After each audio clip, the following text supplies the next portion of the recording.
আরে একটু ধৈর্য ধরো, আমাকে একটু বসতে তো দেবে।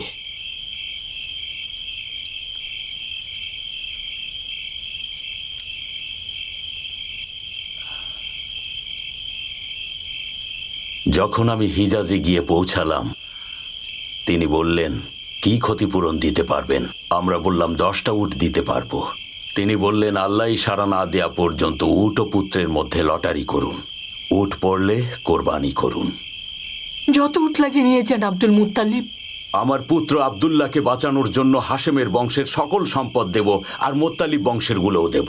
প্রয়োজন হলে কুরাইশ বংশের সব সম্পদ দিয়ে দেব। কেনানা বংশের সম্পদও দেব।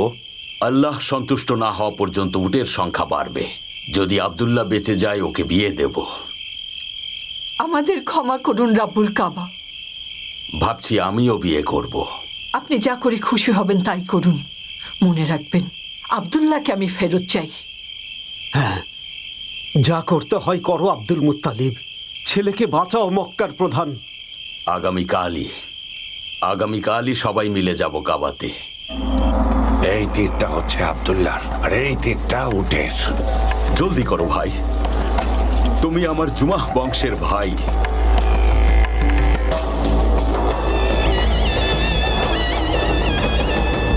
আব্দুল্লাহ, রাব্বুল কাবা আব্দুল্লাহর বদলে এই সদকা গ্রহণ করুন। আব্দুল্লাহ, ইয়া রাব্বিল কাবা, দয়া করুন আপনি আমাদেরকে। আব্দুল্লাহর বদলে এই সদকা গ্রহণ করুন। আমার পিতা আব্দুল মুত্তালিবের শপথের বদলে গ্রহণ করুন। আমার ভাইকে আমার কাছে ফিরিয়ে দিন, দয়া করুন। প্রয়োজনে হাশেম বংশের সব সম্পদ নিয়ে নিন, মুত্তালিব বংশেরও সব সম্পদ নিয়ে নিন, তবুও দয়া করুন। আব্দুল্লাহ, আরো বাড়াও। যতক্ষণ আমার রব খুশি না হবেন, বাড়াতে থাকো।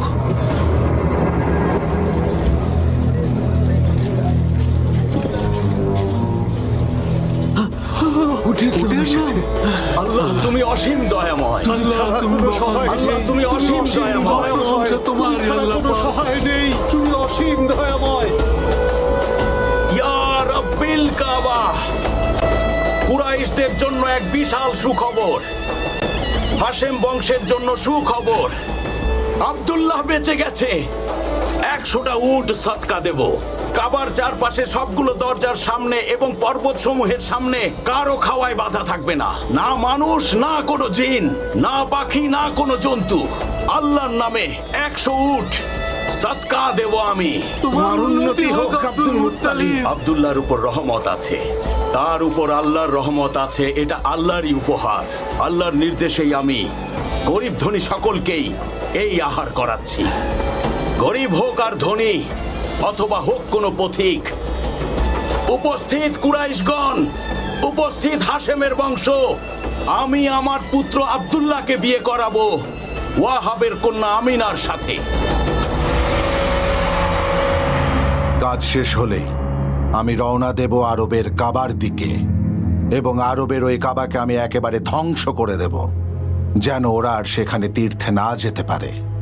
তারপর আমি তীর্থযাত্রীদের আদেশ দেব যাতে নাজরানের শহীদদের স্মরণে তৈরি গির্জায় যেতে। প্রয়োজন হলে আমি বাধ্য করব ওদেরকে। যদি ওরা অস্বীকার করে, যদি আবার কাবা বানায়, তাহলে আমরা ওই কাবাকেও আবার ধ্বংস করে দেব। প্রয়োজনে হিজাজে আক্রমণ করব, যতক্ষণ না আমার সীমানা বাইজান্টাইন পর্যন্ত না পৌঁছায়, এবং আরববাসীদের আমি খ্রিস্টান হতে বাধ্য করব। বাইজেন্টাইন? সেটা তো বুঝলাম না। তুমি জানো না বাইজান্টাইনে কি হয়? বাইজান্টাইনের রাজারা চায় যে তাদের আশেপাশের সব, বিশেষ করে মধ্যপ্রদেশের সবাই খ্রিস্টান ধর্ম গ্রহণ করুক, আর এভাবেই হিন্দুস্তান নিরাপদ হয়ে যাবে পার্সিয়ান আর আরবীয় সমুদ্র এবং ভূমি থেকে। যদি একবার এটা হয়ে যায়, তাহলে হিন্দুস্তান আর চায়নাতে সওদা করতে আর কেউ বাধা দিতে পারবে না আমাদেরকে। সিল্ক, মশলা, হাতির দাঁত, লোবান সবকিছুই একদম হাতের মুঠোয় চলে আসবে। রাজা এটাই চায়। আমি তার স্বপ্ন আমার হাতেই পূরণ করতে চাই। এটাই এখন আমার জীবনের একমাত্র উদ্দেশ্য। কিন্তু ইথিওপিয়া আর সেখানকার রাজারা কি করবেন? সে আমার কি করবে? ইথিওপিয়ার রাজা আমার কি করতে পারবে বলো? আমি আব্রাহা ইয়েমেনের রাজা ভুলে যাচ্ছ তুমি?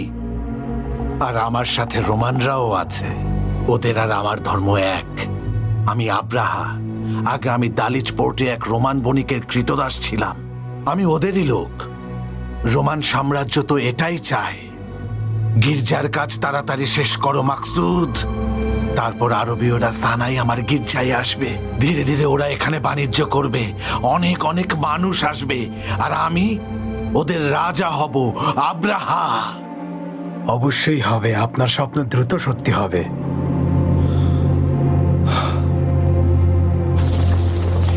হে কুরাইশগণ, আপনারা সবাই এই মক্কার দায়িত্বে আছেন। আমরা সবাই কুশাই আর লুইয়ের বংশধর। আমাদের পিতা গত হয়েছেন। পিতা হাশেমকে গাজ্জায় দাফন করা হয়েছে, আর আবু মুত্তালেব ইয়েমেনে দাফন হয়েছে, আর নাফাল ইরাকে মৃত্যুবরণ করেছেন, আর আব্দুস শামস দাফন হয়েছেন কাবার পূর্ব দিকে। আমাদের শেষ পরিণতিও যেন এমন হয় আব্দুল মুত্তালিব। আমরা কাবাকে মানি। আর আপনি আমাদের সর্দার আব্দুল মুত্তালিব। সবার ভালো হোক। এখানে আসা তীর্থযাত্রীদের খাবার ও পানি দেয়া এবং এখানকার মানুষদের অধিকার রক্ষা করা, সবার হক আদায় করা, এটাই আমাদের দায়িত্ব। কিন্তু আমার পিতা হাশেম যে রীতি চালু করেন তা আর আজকাল দেখা যাচ্ছে না।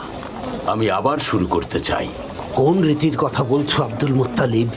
আমার পিতা হাশেম একবার কুরাইশ বংশের সকলকে তার বাড়িতে ডেকে বললেন, আমাদের মধ্যে এমন কিছু মানুষ আছে যারা তাদের সন্তান ও পরিবার নিয়ে প্রত্যন্ত অঞ্চলে যাচ্ছেন, নিজের ঘর বাড়ি সব ফেলে, আর সেখানেই ক্ষুধায় মারা যান, তবু কারো কাছে মাথা নত করেন না।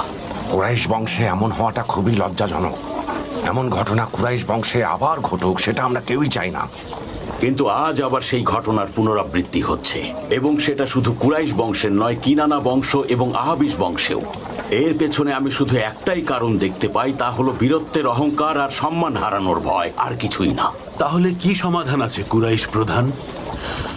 মাতরুদ আল কুজাই বলেছিলেন, ধনীরা তাদের সম্পদের অবশিষ্টাংশ গরিবদের দেবেন, যাতে কেউ ক্ষুধার্ত না থাকেন। পিতা হাশেমের এই সুন্নাত জারি করব আমি। কুরাইশ বংশের যারা ধনী আছেন তারা গরিবদের নিজের পরিবারের সদস্য করে নেবেন। এতে করে গরিবদের মান সম্মানেও কোনো রকমের আঘাত লাগবে না। আর মক্কার আশেপাশে যেসব গরিব কৃতদাসরা বাস করে তাদের ব্যাপারে কি কোনো সমাধান আছে তোমার কাছে? ওদের মধ্যে কিছু মানুষ হজ করতে এসে থেকে যায়, আর অনেকেই ব্যবসা করতে এসে নিঃস্ব হয়। তারাও এখানেই থেকে যায় একা। তাদের কি হবে? যেসব গরিব মানুষদের এখানে নিজের কোনো পরিবার নেই, তারা কাবার সদকা দেয়া খাবার থেকে খেতে পারবেন, এবং কাবায় দান করা কাপড় থেকেই তাদের বস্ত্র পরিধান করার ব্যবস্থা করা হবে। হে কাবার প্রতিবেশী, আপনারা আরবের উদাহরণ। কৃতদাসদের কষ্ট দেবেন না। ভেবে দেখুন কুরাইশগণ, কৃতদাসদের পেটে ক্ষুধা থাকলে তারা রাগান্বিত হবে, এমনকি ওরা খুনও করে ফেলতে পারে। এসব তুমি কি বলছো? কি বলছো এসব? কি বলছো জাদান পুত্র? তোমরা তো সোনার থালায় খাও, সোনার পাত্রে পানি পান করো, তুমি এসব বলছো? আমাদের এই এলাকার মধ্যে তোমার মতো ধনী আর একটা আছে নাকি? উসাই আর হাশেমের মধ্যে যে রীতি চালু হয়েছিল, যা অনুসরণ করেছিল ভূমিপতি আবু মুত্তালিব, সেটা আমরা আবার চালু করব। আমি আমার বাড়ির সামনে চুলা জ্বালিয়ে হাঁড়ি বসিয়ে দেব, সেই চুলা নিভবে না। যারই প্রয়োজন হবে সেই আসতে পারে আমার এখানে। আমার দরজা থেকে কেউ ক্ষুধার্ত অবস্থায় ফিরবে না। আল্লাহ তোমার উপর সন্তুষ্ট হবেন। তোমরা সবাই কাবার লোক। কৃতদাস হোক বা হজ করতে আসা কোনো মুসাফির হোক, তাদের জন্য এই ভূমি উদাহরণ হবে। তাই পুরো আরবে তোমাদের দয়াশীলতা, আতিথেয়তা, সাহসিকতা সবকিছুর উদাহরণ হতে হবে। এটাই কথা। আপনি সত্য বলেছেন মক্কা প্রধান, সত্য বলেছেন।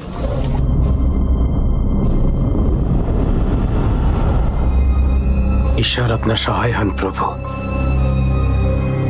কি দেখছি আসওয়াদ?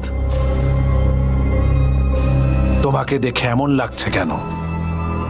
কি খবর এনেছো? খারাপ খবর আছে। কি হয়েছে বলো? কিনানার একজন লোক ওই কুরাইশ বংশের, ওই যে আপনাকে সেদিন জানালো যে বংশের লোকেরা মূর্তি পূজা করে, ওরা আমাদের গির্জায় কিছু একটা করেছে। গির্জায় কিছু একটা করেছে? কি করেছে গির্জায়? আবর্জনা ছুঁড়ে মেরেছে, গির্জা অপবিত্র করেছে। আমাদের হাতে মোক্ষম একটা সুযোগ চলে এসেছে। চিন্তা নেই আসওয়াদ, কোনো চিন্তা নেই আসওয়াদ। আল হিজাজে আক্রমণ করার জন্য এমন সুযোগই খুঁজছিলাম। এবার আমি ধ্বংস করে দেব আরবদের ওই কাবা। আমার কারণও আছে করার। এমন সুযোগের অপেক্ষাতেই আমি এতদিন বসেছিলাম।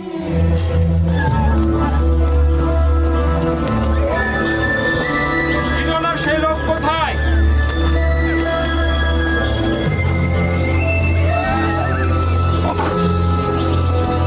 কোথায় তুমি কিনানি?